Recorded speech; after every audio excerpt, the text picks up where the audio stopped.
So hello and welcome everyone again to our School of Computer Science Bachelor Seminar Series.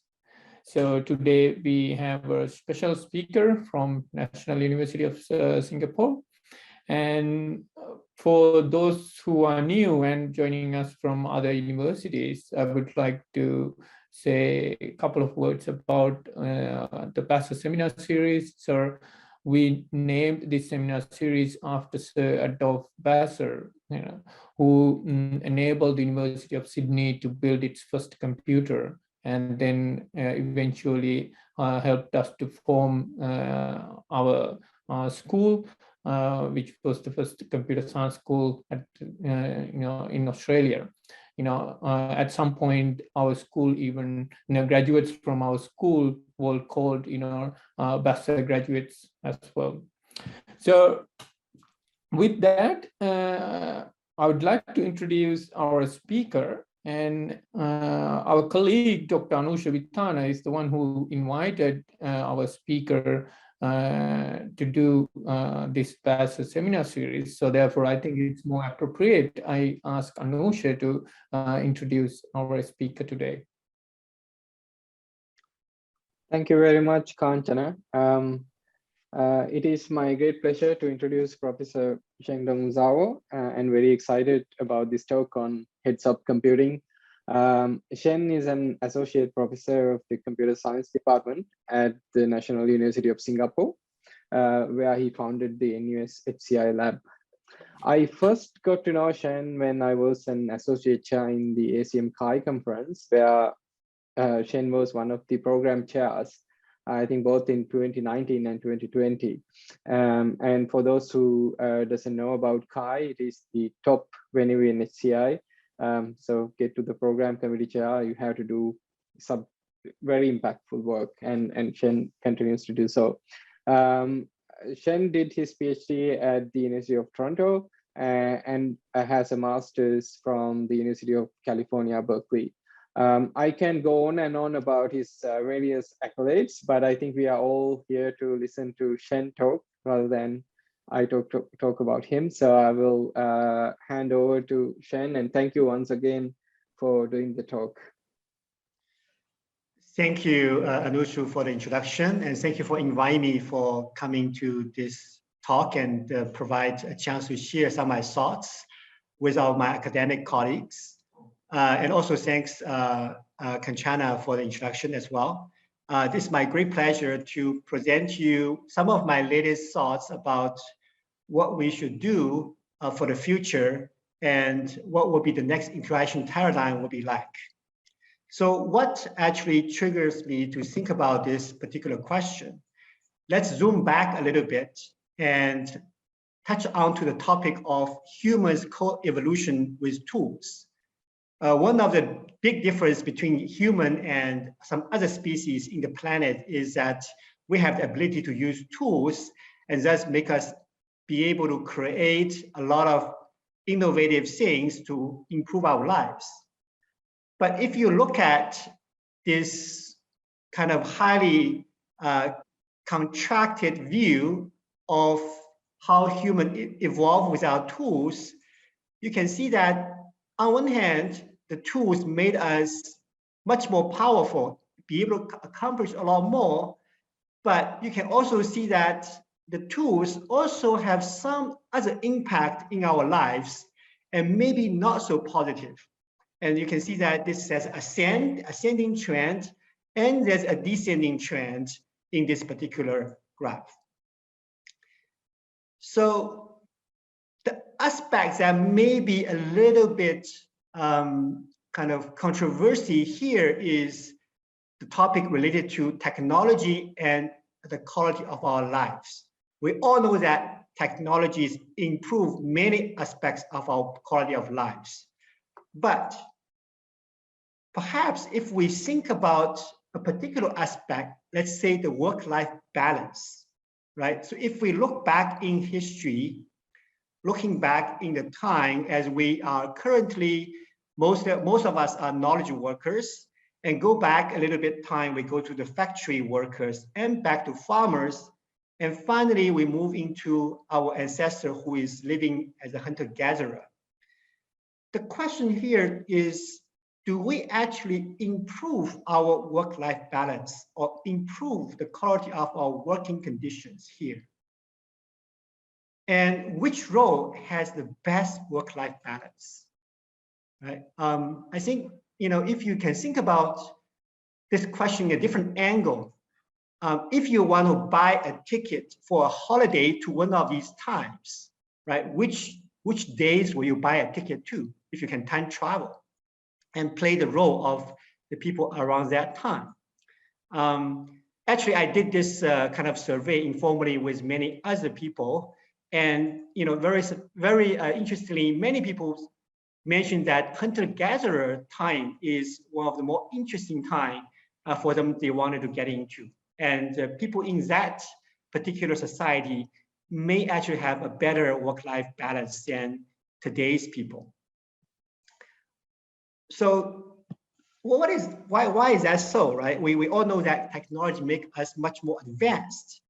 But if you're looking into this issue a little bit more deeply, you find that there might be an interesting trade-off between the advancement of our society, right, in which technology enables us to evolve from very simple society to very complex societies and make us from maybe weaker in terms of our power to much more powerful forces that can conquer many problems in nature. But when we look at individual lives, right, it actually makes us somewhat less powerful. Or if you look at the kind of all-aroundness that we have, we are much more specialized today as compared to before. Imagine you are a hunter-gatherer, right? You have to use all of your capabilities, your smell, your taste abilities, your memory, your navigation skills, your muscle have to be strong, right? You have to be very mobile. And a lot of our capabilities are fully developed because of the needs of the hunter-gatherer stage. But moving into the modern stage, we use much less of our capabilities, and we develop into very specialized things. And many of us just sitting in front of a computer 8 hours a day, right? And in terms of freedom, if you talk about the times that we're in hunter-gatherers, we move around a lot. Like every day we move maybe 10 kilometers or more. We like, try all kinds of different foods, explore nature, and many, many different things. But when we go down to our modern life here, we are much more constrained to our office environment or the specialized environment designed to make us work more specialized and efficient. So these aspects, we can clearly see that it's actually going downwards in some ways. So let's kind of look this a little bit in terms of the abilities or the kind of the powers that we utilize when we had before and now, do a more contrast. If you are a hunter-gatherer, you have to use all of your capabilities in some ways: body function, the hearing, the hand, the mobility, the vision, and many, many things that you just have to be very all-rounded to be able to do well in that society. But when we move on to the modern world, like in today, you realize that somehow the technology have made us into these creatures that only mostly use our eyes and our hands. And even the hands is not a complete use of our hands, but only the tip of our fingertips, right? The touch points. So this can be a little bit undesirable. And the talk is ask us to think about this question again, and perhaps in the future, when we actually develop our new working environment, can we somehow reverse this trend, right? Make us more all-rounded again, and also make us much less constrained.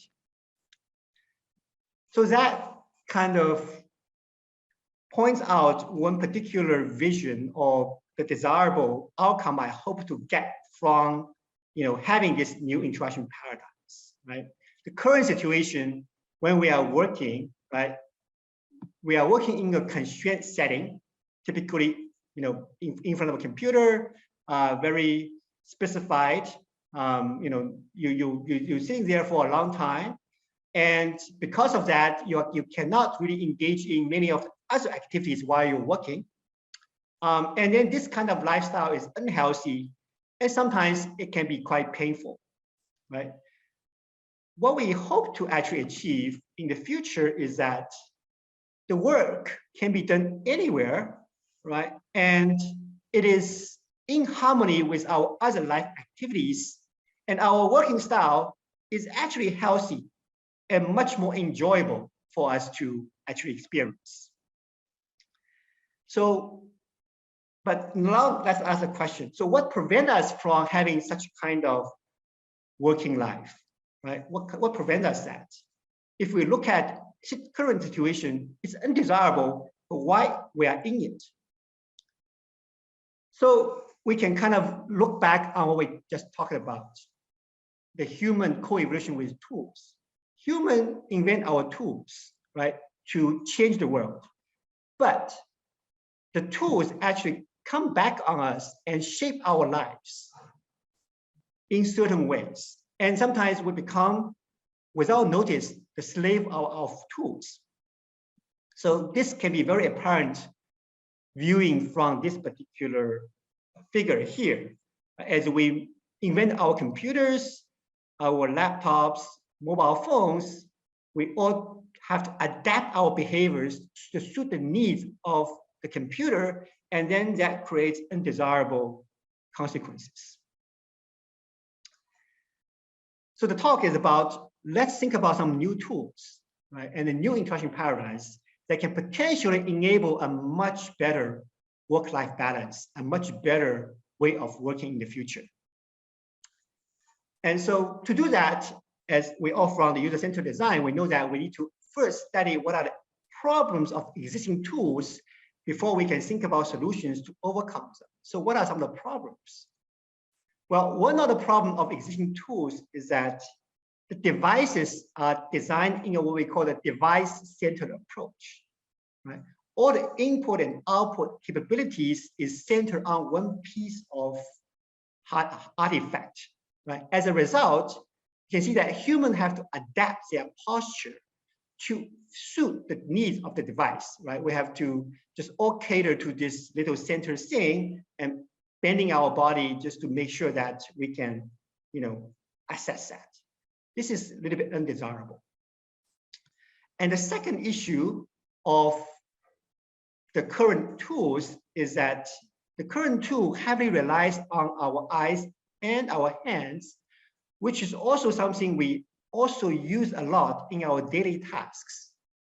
And this means that if we want to do some computing tasks, we are not allowed to do our daily tasks at the same time, and they have a conflict. This is, again, somewhat undesirable.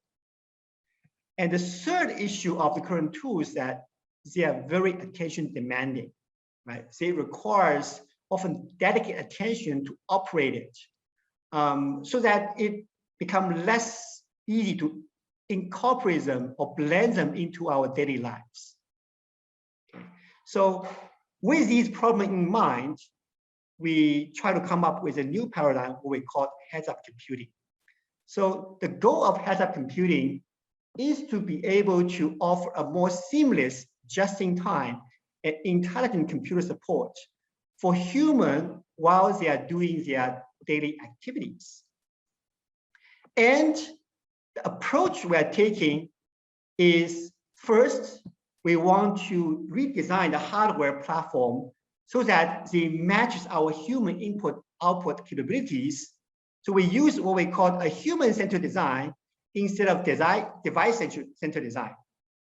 And the component of the hardware will consist of headpiece, handpiece, and potentially a body piece. And we also want to change the way we interact with computers from what we're currently doing, the keyboard, mouse, or touch display based, to voice plus eye tracking plus subtle hand finger gestures for input. And then we use, hopefully, our optical head-mounted displays, and multimodal feedback for our output. And finally, we want to enable and facilitate a kind of resource-aware interaction, where interaction is based on our available resources, which is synergetic to our current activities. So let me just play a quick video about what this vision is about, and then we will dive into some of these features in more details.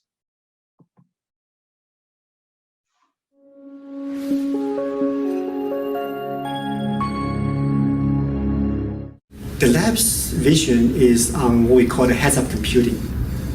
It's an interaction paradigm that focuses on living instead of interacting with devices. And it adopts what we call a human-centric design. So the device fits the human's needs, human's design. Instead of the traditional approach where you put input and output all in one piece of device, a human have to change their posture and change their way of interaction to cater to the device.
With this new heads-up computing design, human now can engage in a variety of activities and still receive seamless help from devices.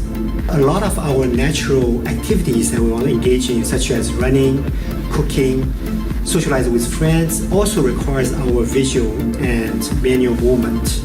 This causes a conflict. But with heads-up computing, we try to utilize voice, subtle gestures as a means to interact. And with the distributed design, we can allow people to actually interact with computers, receiving information without disrupting their current activities. And we call this the synergistic interaction.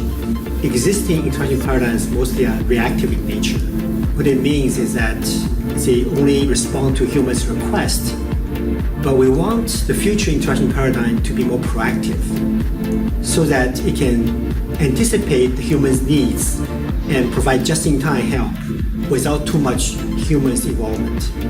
This naturally facilitates a balanced, healthy living. We wanted to change the interaction paradigms in a sense to utilize more of our body and to maximize the human potential. This can be done through the replacing the traditional hand interaction and with the gesture interactions. So I think the vision of the lab is more to facilitate on-the-go interaction. So that's where iEditor comes in. And then, as the name suggests, it's a text editor in front of your eyes in the near eye display. So we implemented the near eye display with see-through smart glasses, which is Physics Blade, and how you can edit the text on the text editor on the smart glasses is by using your voice. And there's also a secondary form of input, which is this wearable ring mouse. And with this, you can do any selection or navigation tasks to aid your voice-based correction on the smart glasses. Okay, so I hope this gives you a kind of an overview about what our vision is about. You probably see similar versions, or maybe from some earlier videos where people projecting live, where people use augmented reality. But heads-up computing differs from the previous approaches that we trying to think about exactly what are the mechanisms that can actually help you to realize these goals. So let me just dive into some of the design features and approaches in more details. Okay, the first one is we are trying to use what we call human-centered design versus device-centered design. And I think you already kind of see that. I explained earlier that because of all input and output capabilities are on one device, right? So that's why it forced the device to adopt this device-centered design where humans have to work along with them. What we want to do is we want to match the input and output of the devices to the input output of a human. Right? In this way, human can more freely doing what they want to do while engaging in other activities. So, well, people are saying that, okay, is that just wearables? Actually, it's not, right? There's many wearable devices have been developed, but they are not necessarily adopting what we call a human-centered design. For example, if you look at this Apple Watch, right? Apple Watch, if you want to interact with that, sometimes you have to just, like hold a hand up, and then you have to do a lot of touch gestures with the device itself. That's not human-centered. That's not human-centered design. Human-centered design, it should be that we should keep our current posture as much as we can and do the activities we want to do. But in this case, you actually still have to engage very much on the device and then kind of interact with that. It's actually just another way of what we call device-centered design. It's not a human-centered design. And then people have been envisioning maybe enlarging the display area on your arms, or even kind of completely block your eyes with those virtual reality devices. To us, those are also not human-centered design. The one with arm is just make the display a bit bigger, but it didn't change the nature that you have to change your postures a lot to interact with the device. The one with the kind of heads-up display that completely block your vision is something, again, against our principles, because we want the new interaction paradigm to enable us to live better, to connect with more people, to engage more into the natural activities. We don't want you to isolate yourself into a virtual world. So that's not, again, not what we want. The last case here, right, you can see the Google Glasses.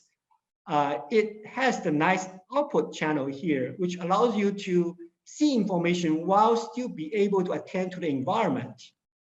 But the input in terms of gestures, I don't think that's the right approach, right? I think we should redesign that so that the input doesn't have to do in this unnatural way. So what do we propose here? We propose that we try to come up with what we call a headpiece, handpiece, and potentially a body piece. This is inspired by our understanding of our body capabilities. If you look at our sensors in our human, you can see that there are 3 hot zones, right? The 3 hot zones are our head, which is concentrated with a lot of our sensors and some of our actuators. And our hand is the main actuator and also our sensor for haptics. And finally, our body, right? So those are the 3 hot zones which, our body is designed and evolved over the years to develop. So I think it would be nice to be able to develop a device that matches these hot zones. So we start with what we call the headpiece and handpiece right here. The second, we need to change the way we interact, right? The current way of interaction is first of all, it's resource conflicting, and also it's attention grabbing. So can we change it in something that we are more accustomed with? For example, right now I'm talking to you guys with voice, right? Voice is a very important communication channel for us to deliver information, and it's quite efficient as well. Why not rely on voice more, right? And also, when we receive information, we naturally move our eyes. Can we utilize our eye tracking to do that if we have glasses which can equip with eye tracking equipments for that? And then, of course, those two are not enough. We need some kind of gesture or finger and manual controls. So, but we try to use them as in a subtle way, which hopefully not to conflict with our existing activities. So we need to have the support of subtle hand finger gestures. And for the output, we can think about multimodal output and as well as the head-mounted displays. Right, so this is the insight from that is that our daily activities are very hands and eyes busy, right? And if you also make the human-computer interaction task hands and eyes busy, that will cause a lot of conflict. So let's try to use other modalities so that it's more complementary to our daily activities. And at last, we have to think about to design interaction in a different way, right? Currently, I think a lot of our interaction designed with the assumption that people have dedicated attention to do that. But if we want to support people's daily activities more, user will not have their dedicated attention and not even the whole capabilities available. So we need to think about that interaction designed with that in mind. So if we look at the human resources or the vision, hearing, or the capabilities we have, right? Some of them will be utilized by our current activities. Some will be limited by our environmental constraints.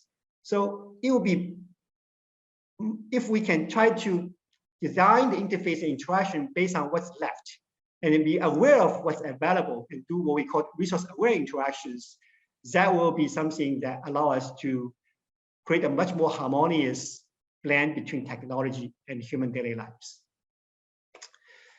So yes, of course, the vision is exciting, right? I mean, different from some of the more scientific vision that you see on YouTube, right? This one, we actually try to work on it. When you're working at it, you will find out that it actually has a lot of different challenges. So first one is hardware design, right? What kind of hardware do you want to use? So this is our initial design. Right? We have what we call headpiece, which is smart glasses, right? And then the smart glasses, hopefully will eventually provide real-time visual and auditory feedback.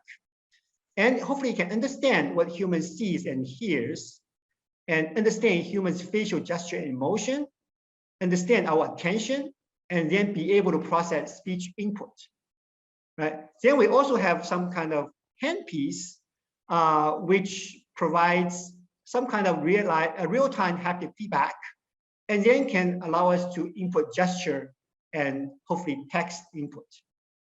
Okay, so I think the kind of this eyeglasses seems to be less controversial, right? People will think that, okay, yeah, if we want to receive feedback next to our eyes, eyeglasses seems like an obvious solution. But the handpiece here is still, a little bit more room to design in what way we can do it. So we actually carry out a study and then try to compare the different type of subtle gestures and then try to find out which ways is what we call a more optimal ways to allow users to provide their subtle gestures. So let me just play this video. This is a paper published at Mobile HCI. Hello, my name is Shardul, and I'll be presenting our recent work from the NUS HCI lab, done alongside Ashwin Ram and Shengdong Zhou on ubiquitous interactions for heads-up computing. Currently, most optical head-mounted displays, or OHMDs, allow users to interact with them using handheld controllers, trackpads on spectacle frames, or voice input. But these modes of input could be uncomfortable if used frequently, unsuitable when the hands are busy, or even inappropriate in certain contexts. A research direction on subtle interaction technique focuses on designing interactions that are more comfortable and less disruptive to users and to those around them. Examples include foot-based interaction, hand gestures, or gestures using jaw-teeth movements. So subtle interaction techniques could be a viable alternative to provide input to smart glasses. But there are also some practical considerations which might make their long-term use more challenging. For example, it'll be hard to tap your foot when you're walking, or to use jaw teeth when you're chewing or talking. So in order for OHMDs to satisfy users' informational needs as they're going about their daily life, it is important to design interaction techniques that are suitable across everyday scenarios. So the question that is driving our research is, can we find interaction techniques that are synergistic to people's everyday activities? And in order to answer that question, we first compare different subtle interaction techniques, and in doing so, answer a series of questions on how do we even evaluate the subtlety of an interaction technique, or how do we pick representative contexts in which we could compare them in. Second, by comparing different subtle interaction techniques, we were able to revisit some of the trade-offs and appropriate use cases of these subtle interaction techniques when providing input to smart glasses. Third, we found that thumb index finger interaction was the most preferred cross-scenario subtle interaction technique. So we conduct a follow-up study to come up with design recommendations for using thumb index finger interaction to provide input to smart glasses for long-term use. In our first experiment, we conduct a Wizard of Oz study where we compare 4 subtle interaction techniques in 3 representative contexts. These subtle interaction techniques were based on the characterization and survey of papers by Pohl et al. The 4 subtle interaction techniques include jaw teeth, arm, foot, and thumb index finger-based interactions. In terms of the representative context, as you can see on the video on the left, the first one is carrying bags and walking, and as soon as the person sees notification on the smart glasses, they tap their feet to provide input. The video in the middle shows the second context, which is folding clothes, and the one on the right shows the third context, which is giving a presentation while holding an iPad. From this experiment, 2 results stood out to us. First, that in terms of task completion time, thumb index finger interaction was 1.2 times quicker than other modes of interaction across these 3 contexts. Second, 87.5% of the participants preferred thumb index finger interaction technique compared to others. These results suggest that thumb index finger interaction could be the cross-scenario subtle interaction technique to provide input to smart glasses. In order to validate that result, we conduct an in-the-wild experiment, this time to evaluate thumb index finger interaction technique in the form factor of a ring mouse. Participants provided ratings for comfort, disruptiveness, and how socially awkward they felt when performing this interaction. And we were able to better understand some of the limitations and challenges associated with thumb index finger interaction technique and the form factor of the ring mouse. Participants found it harder to perform activities that also involved the use of thumb and index finger, like cutting and holding a doorknob. The bulky nature of the ring mouse also made it harder to do activities like writing or painting. So in order to support thumb index finger interaction for long-term use, the device must be lightweight, waterproof, provide firm grip, and accommodate discrete and comfortable gestures. In conclusion, in this paper we evaluate the subtlety of different interaction techniques for OHMDs, and we find that although each interaction technique has its relative advantage, thumb index finger interaction, contrary to expectations on designing systems for hands-busy tasks, was the most preferred as a cross-scenario input technique for smart glasses. We also provide insights for future research on interactions that are synergistic to people's everyday activities for a wider adoption of smart glasses. Thank you for listening. I hope this talk gives you a sense of why do we choose the ring mouse as the handpiece for currently. Of course, I think in the future we can design better handpieces to accommodate some more needs that's needed. But we do find that using some index finger gestures, it is the best cross-scenario interaction techniques for subtle interactions. Hello, my name. So the second question we have is, how do you support ubiquitous information processing, right? I can imagine the future workers are mostly knowledge workers as well. So we want to support the lifestyle and the way that they can process knowledge while they are in, let's say, on the beach, working in the forest, or in any other situations. So it's very important to support what we call information processing on the go. And for that, we introduced Editor, which you briefly learned about. And here I'll just play a video to introduce a bit more. This is a Kai paper.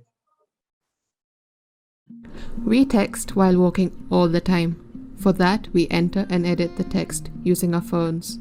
Our phones are awesome, but they keep our hands busy and our heads down.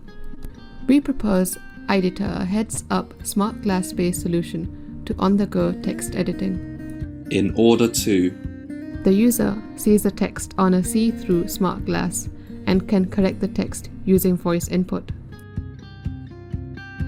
A speech recognizer transcribes the user's speech to text and sends the user utterance to a processing unit. Additionally, the user uses a hand controller for text navigation and selection. The speech and the controller comprise the input interface of Editor.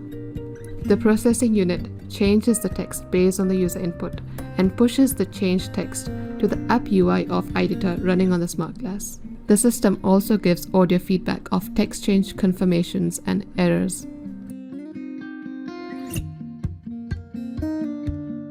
Let's see how the system works with voice and controller input. Our system shows the text sentence by sentence. Instead of having to remember commands, users can correct the text by re-speaking, that is, by speaking over erroneous parts of the text in order to correct it. dog, domestic animal. It is always faithful. Human beings. Users can scroll through the text by swiping right or left on the controller trackpad.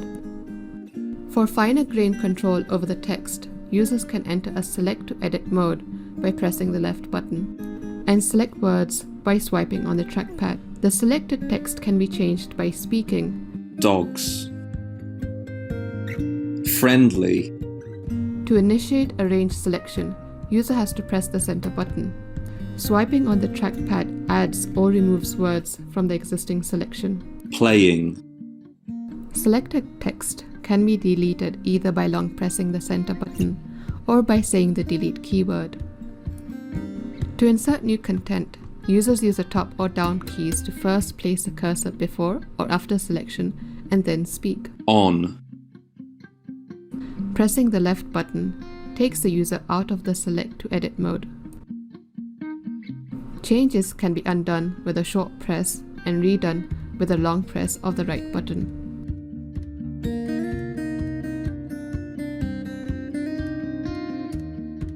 Participants use the two techniques in a counterbalanced order for making both simple and complex corrections in the text, while working on 3 different path types. These are sample texts that the participants corrected during the experiment. Participants see the text sentence by sentence. At the start of the experiment, we asked each participant to walk a 20-meter segment of each path at their normal walking speed 2 times. We used this measure to compute how much they slowed down from their normal walking speed while performing the experimental tasks using the phone or our proposed technique. These are snippets of the actual paths that the participants walked on.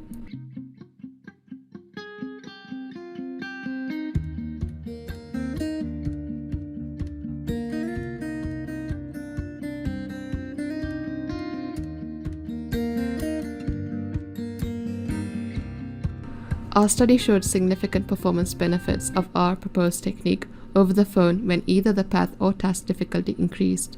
Thus, our paper rethinks the status quo of text interaction on the go.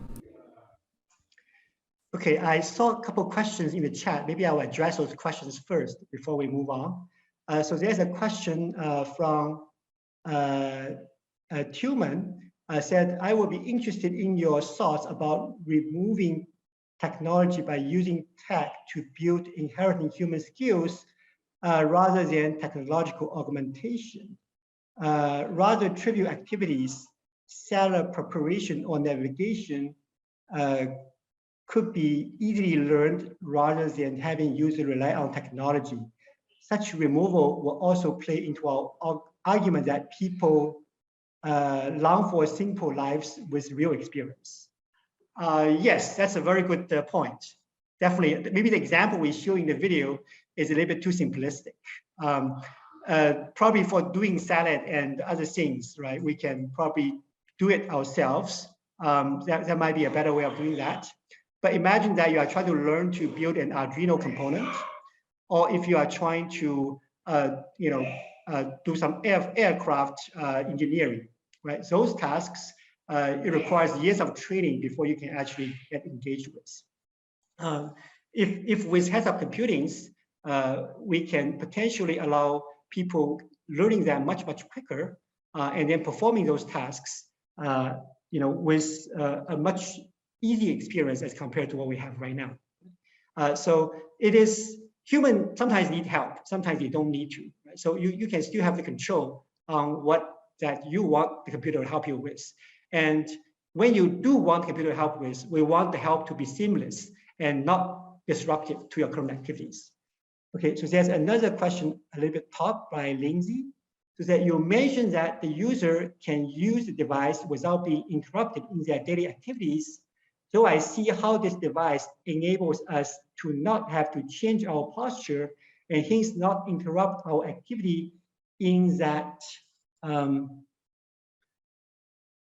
way. Could one argue that receiving a mail in front of your eyes during an activity is also a form of interruption of the activity caused by the device? Yes, that's definitely an interruption. So that's why we want to introduce what we call resource-aware interaction. The device should be more aware of human status and their current activities. For example, you don't want to be interrupted in a meeting, right? If the device knows you are in a meeting, it could hold on the delivery of the message to you. Or if it is an emergency message, it will be delivered in a way that does not distract you too much from the meeting, right? And later on, we will show some of our work, which explains how we do that. Okay. So that's another question. Okay, and then there's another question. Okay, yeah. Okay, so it seems like these are the two questions. And thank you, Tillman, for your question. And then let's move on to the next slide. So we come up with our initial design of how to do information processing. But of course, that's just the initial work. I believe the alternate form will still be evolved and hopefully optimized as we go along. So now we talk about the kind of the word processing, text processing in the wild. Another question we have is, how do you present information to the user while they are engaging in daily activities with minimal interruption, which this directly hopefully addresses Lindsay's question earlier. So for this one, we will present the work we did for Ubiquitous in 2021. And then it hopefully can explain some of the principles behind this approach. Hi, my name is Ashwin Ram, and I am from the NUS HCI lab in the National University of Singapore. I am pleased to present our recent work which explores the use of optical head-mounted displays for video learning on the go. Today, we perform a wide variety of tasks that require us to access information on the go, be it texting or even watching videos. Recent studies suggest that this is also the case with learning, with many users adopting mobile learning. Current explorations of mobile learning, however, have largely focused on language learning tasks that rely on static pictures and text. But with the popularity and benefits of online learning videos and MOOCs, we ask whether it's possible to view and learn using more dynamic content such as videos on the go. Prior investigations using smartphones or iPods for on-the-go video learning found it to be quite difficult, mainly because our attention is divided between learning and the environment. How then can we support video learning on the go? To better understand the situation, we interviewed and surveyed users, asking them about their motivation to watch videos on the go and the difficulties they face doing so.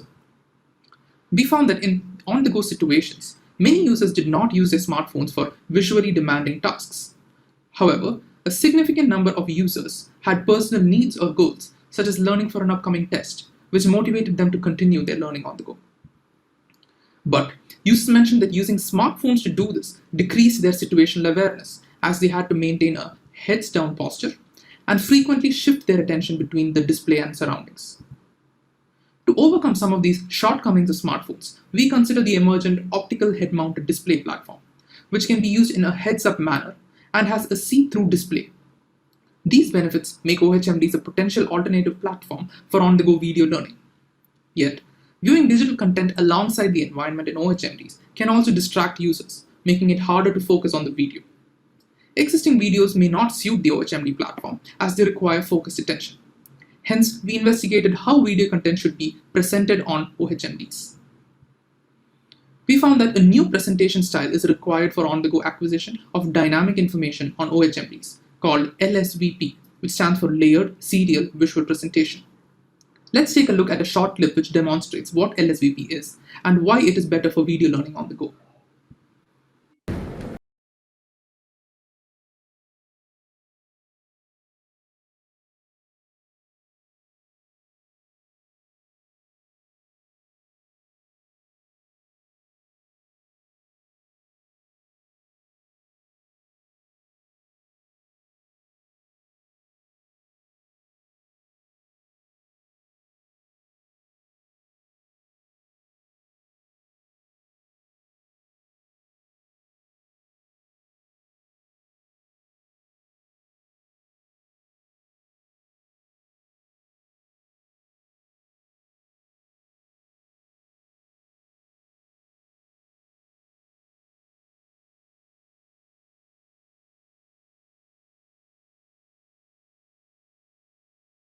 Lung is shaped differently, and it even has less lobes.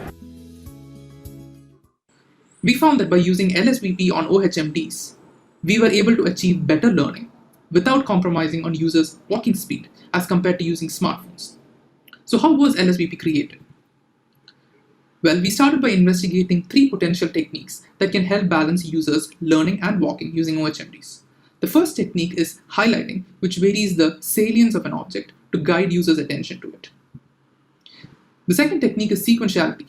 This also directs users' attention, but here it is the sudden appearance of the object which guides it. The last technique is data persistence, where the information that appears on screen is maintained throughout the video. This can help reduce the temporal load on users' working memory. We incorporated these techniques into real educational videos and tested it on an Epson BT300 OHMD by asking users to learn from the video while walking on a straight path. We found that data persistence and sequentiality are important for presenting information on the go, and combining both can improve recall, recognition, and walking speed of users. Finally, we compared this new design with the traditional one on 2 mobile platforms, that is, smartphones and OHMDs, to understand how the platforms compare in enabling on-the-go learning. We also considered 3 different mobility scenarios that users have to walk on: a simple straight path, a slightly more difficult curved path with obstacles, and a highly challenging navigation task which required users to walk by following direction boards. We found that users' immediate and 7-day delayed learning scores improved when using LSVP-based videos on OHMDs than with phones. This could be because users are able to switch their attention more efficiently using OHMDs, and the LSVP design complements this by guiding users' attention and reducing the impact in case users miss information. It also improved users' walking speed in the more difficult navigation scenario. This work serves as one of the first steps in our ambitious vision towards heads-up computing. As a more human-centered approach, heads-up computing aims to seamlessly blend our computing needs with our daily activities. Crucially, it aims to support this using intuitive interactions that match our natural movements. However, there is much left to explore in the LSBP, including testing to see if the results extend to outdoor settings. Additionally, while data persistence is crucial, it can lead to clutter for longer videos, and this needs to be further investigated. Thank you. So this is one approach that we can help to reduce the interruption that you get from multitasking in the mobile environment. So here, the second video here is that our recent Kai paper, which will appear later this year, which kind of more directly answers this question. What if during a conversation, during a meeting, some notification comes? How can I present that information with minimum interruption to the current setting? Optical see-through head-mounted displays, or smart glasses, allow just-in-time information assistance anywhere at any time. However, receiving secondary information while engaging in a face-to-face conversation can interrupt social interactions. We propose a visualization technique that projects secondary information, such as reminder notifications, on the paracentral and near peripheral region of the eye. This allows users to read notifications while continuing to focus on their conversational partner. The idea is fairly simple. Our eyes have different regions. We can leave the focal vision on what we call the conversation target or the focus of attention, and try to present information on the paracentral and near peripheral area of the eyes in a kind of a circular fashion. And then this information can be simultaneously perceived while the user is still maintaining their eye contact, as well as some attention with their conversation partners. So this is one way to mitigate the interruption effect. And our experiment has shown that it can successfully do so. So these are some of the techniques that we are investigating. We're also looking into scenarios in which heads-up computing can help us to become a better information worker in the wild. So here is one potential scenario. We present in-situ voice-based multimedia authoring workflow, which transforms traditional out-of-context experience writing to be enabled in context with ease. We reshape traditional multimedia content creation as a combination of voice-based input and photo video taking to enable in-context content creation seamlessly. This enables easy in-context creation of experience snippet during the experience with minimal disruption, including all related contextual information such as pictures, videos, location, day and time, and so on. After the experience, the stack of live authored multimedia snippets can be edited and organized from a pre-generated draft with ease on memory recall. Please see our papers for full details. All right, so maybe there's not enough context here. So imagine you are a blogger, you wanted to document your experiences, and you are in the wild. Instead of the current way, you usually go back home and then write down everything. We allow you to do live authoring, use voice, and using the camera that you have, potentially in your smart glasses. And then the device has all these contextual information about the location, temperature and all that kind of stuff. And then it can automatically draft a snippet of information for you as you go through your experiences. And then this information can be aggregated later on for you to do just a light edit for you to be able to publish those content with. So this is a kind of a snippet or a kind of a preview of a potential information worker will do, right? We can write papers while we are just outside, getting ideas, gathering things around, and we can talk to our devices to get some of the ideas out, and there will be support of feedbacks and to allow us to do this smoothly. And then we can minimize the time we really spend in our office. Okay, so for the sake of time, I think I was kind of stop right here. We barely scratched the surface in terms of heads-up computing here. So this is kind of a proposed kind of roadmap of the research that we hope to tap into, but this is an ambitious goal. I can definitely see that hopefully more people will be intrigued by this vision and work towards enabling that. And one note I just want to mention that what is the difference between heads-up computing and ubiquitous computing, right? Some people ask me that question. Okay, so if you look at heads-up or ubiquitous computing says that computing is made to appear anytime and everywhere, right? Computing can occur using any devices in any format, can exist in many different forms, including laptop, tablet, smartphones, refrigerator, or even a pair of glasses. So in other words, if you really look at that definition, ubiquitous computation is everything smart minus desktop computing, right? This is a little bit cheating in a way that they kind of say that, okay, anything beyond desktop is ubiquitous computing, which is great. And if you use that definition, definitely heads-up computing is part of ubiquitous computing, but that definition is too broad. And if it's too broad, then it loses somewhat its designing powers and loses its guiding powers here. On the other hand, heads-up computing is much more specific. Right? Its platform is defined by the head piece, hand piece, and potentially a body piece. And we only worry about one person's perceptual space. Right? We don't really care about other parts. And our approach is using multimodal and resource-aware interaction. So we are much more specific. So using analogy, you can think about ubiquitous computing as this huge department store which has everything, right? But heads-up computing is this minimalistic approach that's designed for the essential needs of human to live in this kind of lifestyle. And you can also see that, ubiquitous computing includes every kind of devices, but heads-up computing is what we only care about, some of the wearables which associate with the human. Heads-up computing is a huge vision, as I mentioned earlier. Many pieces of technology and disciplines can contribute to it, including AI, including sensor robotics, including social computing, and along with HCI. And I hope this talk can hopefully attract some of you to think about this topic and potentially working towards this vision. Finally, I wanted to acknowledge all the students and staff and postdocs working on this together with me. Finally, if you have any questions, I will be happy to address them.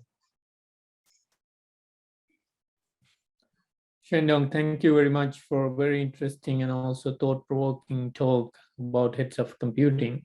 And before we move on to questions, I should also thank, SIDCI community and local ACM HCI chapter for, advertising our talk. And this talk is in a way organized in partnership with them.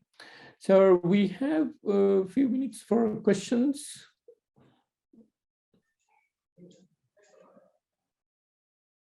I saw Anusha raise your hand earlier. Do you want to ask a question? Or? Yeah, I was waiting if anybody else want to ask a question, but I thought that, it's an amazing vision and very interesting applications. But even in some of the videos, we still see that when people walk around and when they see the information coming in, their daily life activities still get interrupted. It's hard not to stop to look at the message and so on. So what kind of vision you have in future to get these distractions out or some sort of a way seamlessly integrate with the user activities? Thank you, Anush. That's a very good question. Right? We do have this vision, but realizing that it has lots of challenges. Right? One thing here is that you can see that sometimes mobile phone maybe is a good design, right? Because sometimes you can put your mobile phone in your pocket. Then even the message come in, you don't have to immediately attend to it, right? That might be a good feature. That might be a good thing. But if you have glasses, if it always show up in front of you, it can be even more annoying if the message is not what you want, right? So I think that's definitely a need to design into the kind of the control of the center. So how, who, and what time and is allowed to deliver information, right? In what ways? Currently, I think the current devices, they don't make a user-friendly interface for user to control that, right? To configure the right amount of information that can be delivered to you, it would probably take a very challenging task for average people to perform, right? But I think for heads-up computing, this topic is more important, and we need to design an easy to control, easy to manipulate kind of control center to manage what kind of information we allow and wanted to be able to see at different situations. That's one thing. The second thing is that we should think about how can we display the information that's least conflict with our current activities. We talk about some of that, like redesigning information display. We're currently experimenting with different ways. Like, instead of all information delivered in the visual channel, can we use multimodal ways to deliver the information? Right? You can just think about a complex task where you have to maybe accomplish, let's say receiving an email or sending an email and things like that. Some of the information we receive can be offloaded to the other channels, while others maybe unavoidably you need a visual to check.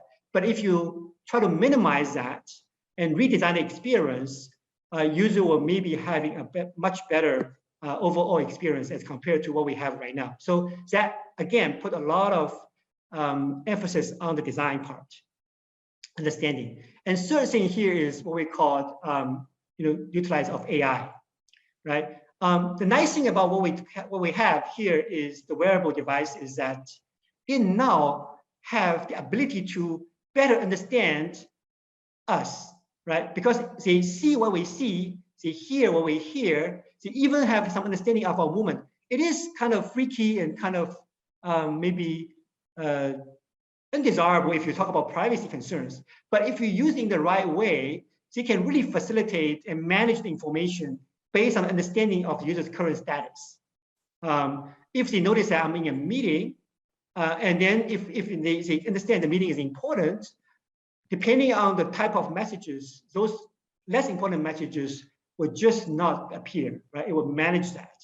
And then it will only show them while you're taking a break, while you're going to the bathroom, or you're taking a water break. So with this enhanced understanding of our status, it can much better manage in terms of what kind of information and when and how it delivered to us. This is the thing what we call is part of the essence of the resource-aware interactions that we want to propose. Yeah. So I hope that answers some of the question, but this is a challenging topic. It requires a lot of work, and I hope eventually we can come up with something that everybody will find it nice to use. Absolutely, yeah, it's a very challenging problem indeed. Yeah, are there any more questions? I understand this is I start saw of the a hand semester, raised so by a lot of people Barbara are busy earlier. speaking. Sorry. Oh, I saw Barbara raised your hand earlier. Do you want to ask a question? No, it was actually clapping. Oh, okay, thank you. Any other questions? Okay, just one quick question. Sure. So when you talk about human-centered device, I mean like human-centered and device-centered. So you mean like so currently humans trying to adjust to devices to like operate on the, for example, on smartphone. So I see what they are trying to do is basically change that to like head-mounted devices, and then basically like operates on like fingertips or some device on that. So which means we are still have to adjust to that kind of gestures. I mean like the operation systems, but actually different people have different ways of like habits. For example, someone would like just minimum amount of gesture. Someone might just like open a more wide operation space. So would that be a way to adjust the difference between the operating habits of human? I mean, just Wenjun, that's a very good question. Thank you for asking that. I think there's two aspects to it. One aspect is the ability for you to be able to operating or interact with computers while you engaging other tasks. So our argument here is that yes, some people may not be familiar, or maybe even they don't even wear glasses. Some people don't like to wear a ring and all that kind of stuff. So it will maybe force them to, or maybe something undesirable for them to use, right? But what we're offering here is that with this platform, now you can say that maybe having a WeChat or WhatsApp chat with your friend while you are doing laundry, while you are cooking, right? So we offer you these capabilities now. Before, I mean, it's much more difficult. The device constrains you from doing that. So that's one aspect of that. The other thing is that we are still looking for more intuitive ways for you to do things, right? I mean, ultimately, ideally, you know, this kind of things can be even more seamless. Actually, I think ask people to wear two devices is still a little bit difficult, perhaps. But I cannot think of any better ways at the moment. Of course, with more I think advanced all technology. the technology here, you have this we call cost-effective ratio, right? If the advantages is outweigh a lot of the cost, then people just willing to do that. So right now, you cannot live without a phone, right, in your pocket. Yeah, a phone is also a burden, actually, right? But because it just offers so much benefit, you cannot live without it. With the heads-up computing, I can see that it can potentially offer more convenience than the phone. And with the great convenience we offer, hopefully more and more people will try to use it and find it easy to use. Yeah, but of course, if there are better ways to do that, let's moving towards that. Yeah, I fully support anything that can make it better. Yeah. Thank you for the question. Yeah, no problem. Thank you.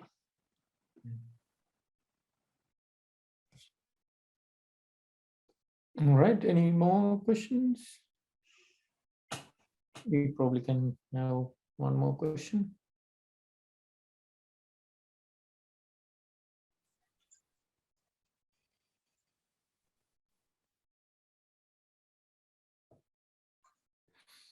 If no more questions, I think it's time to thank Shengdong again. Thanks very much for your time and interesting talk, and hopefully you'll be able to visit us in person sometime soon. You're always welcome to come and visit the University of Sydney and give another talk in person. Looking forward to it. Thank you very much. And then thanks everyone for joining in, and we would like to see you all in our next bachelor seminar. Okay, bye-bye. Bye.